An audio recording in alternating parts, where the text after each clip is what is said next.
Aux abords du cimetière de Boutcha, petite ville de la banlieue de Kiev, Edik, l'un de ses habitants, indique l'endroit où gît le corps d'un civil.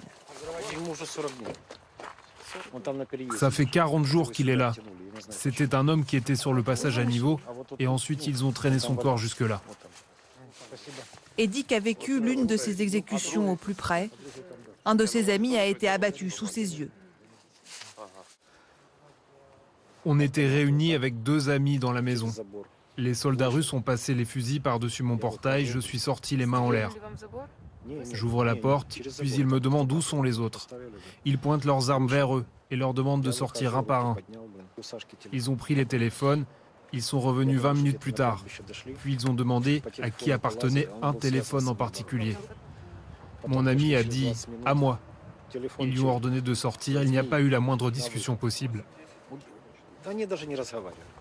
Un des soldats, un Tchétchène, l'a conduit derrière ce portillon, il a tiré une rafale puis il l'a achevé. Voilà. Les visages de ces soldats russes, Edik s'en souvient. Un homme en particulier lui reste en tête, celui qui donnait les ordres. Est-ce qu'il s'agit de cet homme sur la photo? Je vais regarder. Ça lui ressemble, oui, ça lui ressemble même beaucoup. Mais ici, il n'avait pas de chapka. Mais oui, ça lui ressemble beaucoup. C'était leur commandant, ils étaient 5. Lui, il n'a fusillé personne. Ce visage, c'est celui d'Azatbier Oburmekov, un militaire russe d'une quarantaine d'années, à la tête de la 64e brigade de fusiliers motorisés.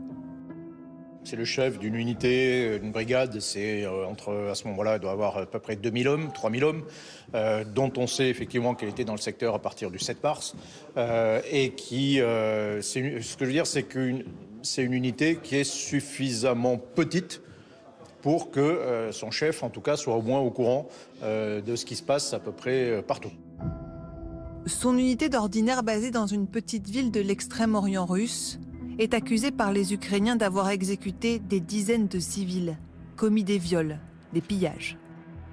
C'est quelque chose qui est quand même assez structurel.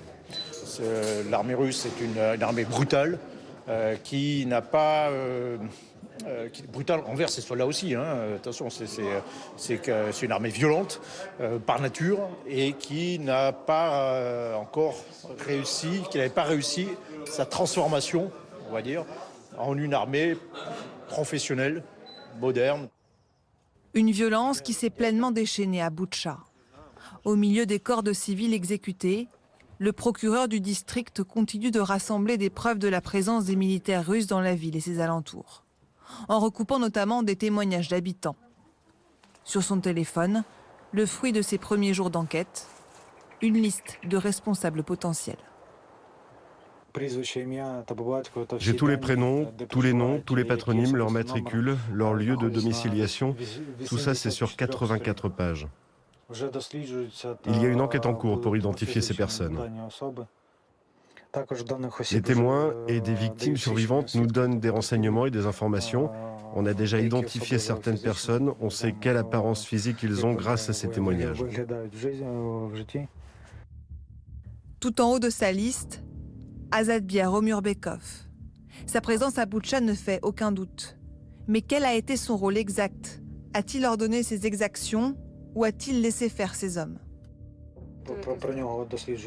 On vérifie toutes les informations le concernant, ce qu'il faisait, où il se trouvait, quels ordres il a donnés. On les retrouvera, lui et ses hommes.